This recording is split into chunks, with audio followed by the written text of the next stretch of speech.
नमस्कार दोस्तों, मैं तुषार जैन, EFO और research head Ajay astro money गुरु और तुषार ग्लोबल सर्विसेज.com की तरफ से आपका स्वागत करता हूँ। आज 27 मार्च सन 2024।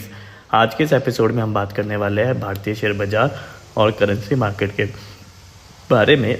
तो बने रहिए हमारे साथ हमारे शो के अंदर और शो को अंत तक अवश्य देखें। सबसे पहले हम थोड़ा सा स्टॉक मार्केट्स के ऊपर नज़र डाल लेते हैं। अंतर्राष्ट्रीय बाज़ारों के ऊपर यदि हम डालें तो यूएस मार्केट के अंदर कंसोलिडेशन का माहौल देखने को मिल रहा है और वही एशियन मार्केट्स के अंदर मिक्स्ड रिजल्ट देखने को मिल रहा है। और इसी के साथ ही जैपनीज़ मार्केट के अंदर यदि हम देखें तो जैपनीज़ येन अपने लोज के आसपास ट्रेड करते हुए फ़िलहाल नज़र आ रहा है। इसी के साथ ही यदि हम इंडियन मार्केट्स के अंदर FIs का डाटा देखें तो कल के सेशन में FIs ने लगभग 10 करोड़ की नेट खरीदारी भारतीय कैश मार्केट में की थी और DIs यानी कि डोमेस्टिक इंस्टीट्यूशन इन्वेस्टर्स ने 5,000 से ज़्यादा की नेट खरीदारी भारतीय कैश मार्केट में की थी। जिसके बावजूद कल के सेशन में यदि हम बैंक निफ्टी और निफ्टी को देखें तो वो वीकनेस के साथ बंद हुए थे।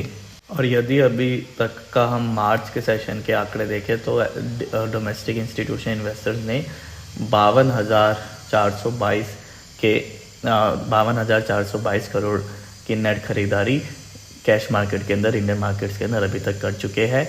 और वही यदि हम FIs को देखें तो वो केवल 955 करोड़ की ही नेट खरीदारी भारतीय शेयर बाज़ारों में इस महीने अभी तक कर पाए हैं।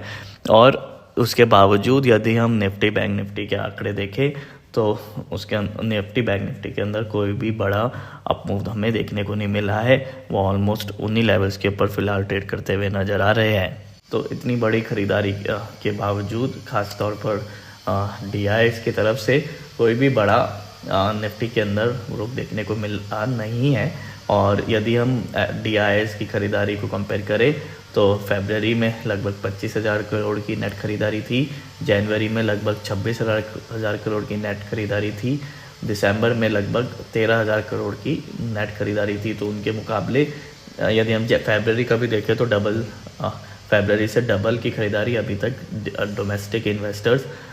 डोमेस्टिक इंस्टीट्यूशनल इन्वेस्टर्स भारतीय शेयर बाज़ार में कर चुके हैं। लेकिन उसके बावजूद भारतीय बाज़ारों के अंदर कोई भी बड़ा अपमूव देखने को नहीं मिला है। और यदि हम FIs के भी देखें तो पिछले महीने फरवरी में लगभग 16,000 करोड़ की नेट बिकवाली FIs ने की थी। जिसके विपरीत FIs ने मार्च के महीने में यदि हम देखें तो 1,000 करोड़ की ही हो चाहे, लेकिन वो नेट खरीदारी है तो पिछले महीने से लगभग 16-17,000 करोड़ की का डिफरेंस हमें देखने को मिला है। तो दोनों के तरफ से ही पिछले महीने के तुलना के अंदर एक अच्छा प्रदर्शन नेट खरीदारी भारतीय बाज़ारों के अंदर देखने को मिली है। लेकिन उसके बावजूद भारतीय बाज़ारों के अंदर अपमूव देखने को नहीं मिला।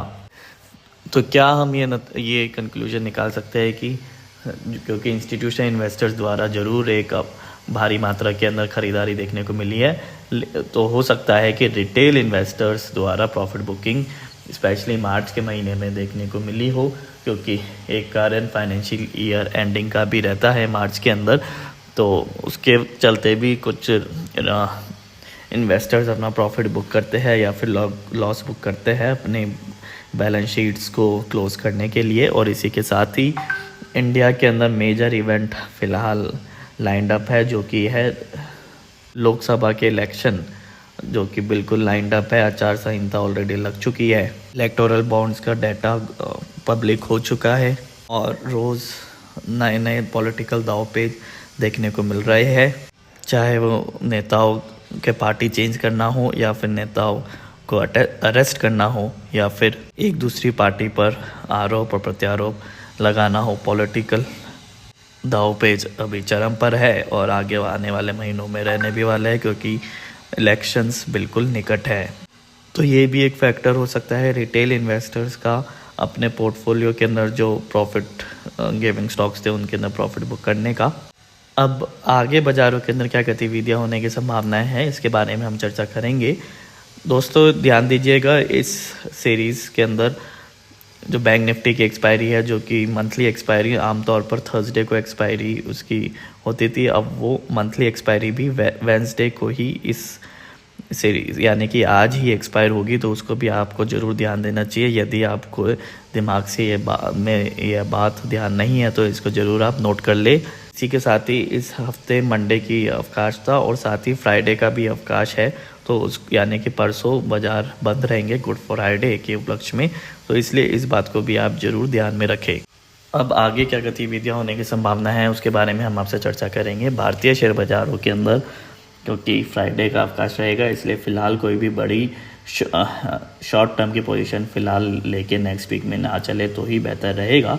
और छोटी अवधि के अंदर आज बाज़ारों के अंदर ज़रूर एक फर्स्ट हाफ के अंदर एक अप मूव देखने को मिल सकता है, लेकिन सेकंड हाफ में या फिर कल के सेशन के अंदर यानी कि आने थर्सडे के सेशन के अंदर कुछ प्रॉफिट बुकिंग का माहौल देखने को मिल सकता है, उसकी संभावनाएं बन रही है। इसलिए अपने ट्रेड्स को सावधानी से ले और अपने ट्रेड को लेने से पहले पुनः विचार कर ले। और इसी के साथ ही यदि हम करेंसी मार्केट के अंदर देखें तो करेंसी मार्केट के अंदर भी काफ़ी वॉलेटिलिटी और उतार चढ़ाव देखने को मिल रहा है। करेंसी मार्केट के अंदर USD INR का पेयर यदि हम देखें तो हाल ही में USD INR ने लगभग 83.69 यानी कि 83 रुपये 69 पैसे का हाई फिलहाल के आसपास का हाई फिलहाल कुछ दिन पहले लगाया था और कल के सेशन में ये लगभग 83.32 के लेवल्स के ऊपर क्लोज होते हुए दिखाई दिया है। यदि हम USD INR के पेयर के ऊपर भी नज़र डालें तो USD INR के पेयर के अंदर भी शॉर्ट टर्म अवधि के अंदर फ़िलहाल सावधानी बरतने की ही सलाह रहने वाली है। USD यानी कि अमेरिकी डॉलर भारतीय रुपया के मुकाबले मजबूत होने की संभावना है उसके अंदर दिखाई दे रही है। तो अपने यदि आप छोटी अवधि के ट्रेडर हैं तो अपने ट्रेड्स को सावधानी से ले और अपने कोई भी बड़ा ट्रेड लेने से पहले आप अपने फाइनेंशियल एडवाइज़र से ज़रूर सलाह कर ले और बाज़ारों के अंदर फ़िलहाल सावधानी बरतने की ही सलाह रहने वाली है। तो दोस्तों आज के एपिसोड में इतना ही। आप देखते रहिए जय स्टो money Guru. Thank you and good day.